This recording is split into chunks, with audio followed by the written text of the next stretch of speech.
মুমিন আর মুসলিম দুইটার মধ্যে ফারাক আছে। মুসলিম হচ্ছে এখনো ইম্যাচিওর, মানে নাবালেক, ধর্ম গ্রহণ করেছে কিন্তু ধর্মের নূর এখনো তার কল্প বাতেনের মধ্যে যায় নাই।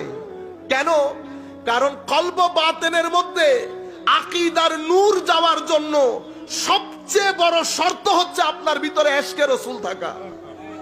আমার নবীর আদব তাজিম এশক বাদে ঈমান নূর হয়ে আপনার ভিতরের জগতে যায় না। সেই কারণে গ্রাম থেকে কিছু লোক এসেছে, তারা বলতেছে ওয়াকালাতিল আরাব, গ্রামীণ লোকরা বলতেছে আমরা মুমিন হয়েছি। আমার আল্লাহ বলতেছেন হাবিব তাদেরকে বলে দেন আমি মুমিন হয়েছি, এই কথা যেন তারা না বলে। তো কি বলবে?